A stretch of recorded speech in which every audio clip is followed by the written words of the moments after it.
నమస్కారం. Hi hello welcome to news 9 TV Telugu. రాష్ట్ర రాజకీయాల్లో వలసల పర్వం కొనసాగుతూనే ఉంది. అయితే బోత్ నియోజకవర్గంలో మాత్రం సీన్ రివర్స్ అయింది. అధికార కాంగ్రెస్ పార్టీ వైఖరిపై విసిగిపోయిన నాయకులు తిరిగి తమ సొంత గూటికి క్యూ కడుతున్నారు. అవినీతి కాంగ్రెస్ మాకొద్దు, గిరిజన పక్షపాతి కేసీఆర్ గారే మాకు ముద్దు అంటూ భీంపూర్ మాజీ సర్పంచ్ తన అనుచరులతో కలిసి గులాబీ జెండా నీడకు చేరుకున్నారు. ఇక పూర్తి వివరాల్లోకి వెళ్తే బోత్ నియోజకవర్గంలో రాజకీయ ప్రకంపనలు, కాంగ్రెస్ కు షాక్, బీఆర్ఎస్ లోకి భారీగా చేరికలు. ఉమ్మడి ఆదిలాబాద్ జిల్లా రాజకీయాల్లో కీలక పరిణామం చోటు చేసుకుంది. బోత్ నియోజకవర్గంలో అధికార కాంగ్రెస్ పార్టీకి కోలుకోలేని దెబ్బ తగిలింది. మొన్నటి వరకు కాంగ్రెస్ వైపు చూసిన నాయకులు ఇప్పుడు అక్కడి పరిస్థితులను భరించలేక తిరిగి సొంత గూడైన బీఆర్ఎస్ లోకి చేరుతున్నారు. భీంపూర్ మండల కేంద్రానికి చెందిన మాజీ సర్పంచ్ మాడవి లింబాజీ తన అనుచరులు సుమారు 100 మందితో కలిసి బోత్ ఎమ్మెల్యే అనిల్ జాదవ్ సమక్షంలో పార్టీలు చేరడం ఇప్పుడు నియోజకవర్గంలో హాట్ టాపిక్ గా మారింది. నేరేడిగొండ మండల కేంద్రంలో ఎమ్మెల్యే అనిల్ జాదవ్ నివాసం నేడు రాజకీయ సందడితో నిండిపోయింది. పార్టీలో చేరిన అనంతరం మాడవి లింబాజీ మాట్లాడుతూ కాంగ్రెస్ పార్టీపై నిప్పులు చెరిగారు. కాంగ్రెస్ పార్టీలో చేరి తప్పు చేశామని ఇప్పుడు అర్థమవుతుంది. ఆ పార్టీలో కేవలం అవినీతి రాజ్యం ఏలుతుంది. గిరిజన నాయకులకు అక్కడ గౌరవం లేదు. సామాన్య కార్యకర్త గోడు వినే నాదుడే లేడు. గిరిజన గూడాలను గ్రామ పంచాయతీలుగా మార్చి మా తండాలలో మాకు ఆత్మ గౌరవాన్ని ప్రసాదించిన నాయకుడు ఒక కేసీఆర్ మాత్రమే. అందుకే మళ్లీ ఆయన నాయకత్వంలో పనిచేయాలని నిర్ణయించుకున్నాను అని స్పష్టం చేశారు. అంతేకాకుండా ఎమ్మెల్యే అనిల్ జాదవ్ ప్రతిపక్షంలో ఉన్నప్పటికీ నియోజకవర్గం అభివృద్ధి కోసం అహర్నిశలు శ్రమిస్తున్నానని, ఆయన అడుగుజాడల్లో నడవడమే తమ లక్ష్యమని పేర్కొన్నారు.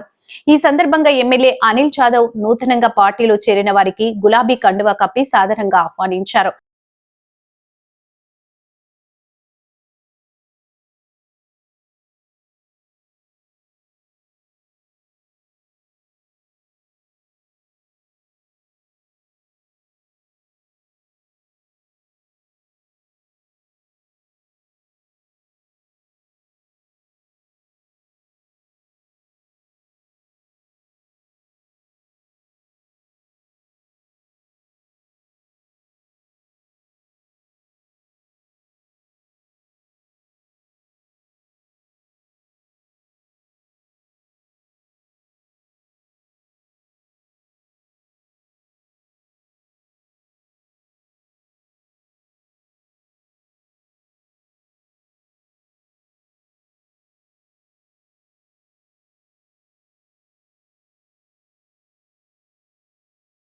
అనంతరం ఆయన మాట్లాడుతూ రాష్ట్రంలో కాంగ్రెస్ ప్రభుత్వం ప్రజలను నమ్మించి వంచింది. అబద్ధపు హామీలతో అధికారంలోకి వచ్చిన వారు ఇప్పుడు పాలన చేతకాక బీఆర్ఎస్ కార్యకర్తలను భయపెట్టి ప్రలోభాలకు గురిచేసి పార్టీలో చేర్చుకుంటున్నారు. కానీ నిజమైన కార్యకర్త గుండెల్లో గులాబీ జెండా ఉంది. లింబాజీ తిరిగి సొంత గూటికి రావడం శుభ పరిణామం. కేసీఆర్ గారు మళ్లీ ప్రజల మధ్యకు వచ్చారు. రాష్ట్రంలో త్వరలోనే మంచి రోజులు రాబోతున్నాయి. కార్యకర్తలెవరూ అధైర్యపడవద్దు, మీకు నేను అండగా ఉంటానని భరోసా ఇచ్చారు. కాంగ్రెస్ ప్రభుత్వ హయాంలో గిరిజన ప్రాంతాల అభివృద్ధి కుంటిపడిందని ఈ సందర్భంగా నాయకులు చర్చించుకుంటున్నారు. మిషన్ భగీరథ, రైతు బంధు, ఆసరా పెన్షన్స్ వంటి పథకాల్లో కోతలు విధిస్తూ ప్రజలకు ఇబ్బందులకు గురి చేస్తున్నారని విమర్శించారు. గిరిజన తండాలను పంచాయతీలుగా చేసిన ఘనత బీఆర్ఎస్ దేనని, ఆ కృతజ్ఞతతోనే గిరిజన గూడాలన్నీ ఏకతాటిపైకి వస్తున్నాయని ఈ చేరికలు నిరూపిస్తున్నాయి.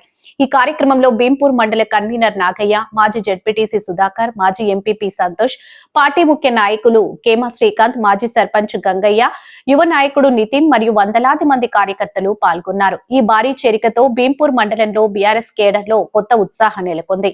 ఇలాంటి మరిన్ని ఆసక్తికరమైన వార్తల కోసం చూస్తూనే ఉండండి. ఇలాంటి లేటెస్ట్ అప్డేట్స్ కోసం మన ఛానల్ ని ఇప్పుడే సబ్స్క్రైబ్ చేసుకోండి. జై హింద్.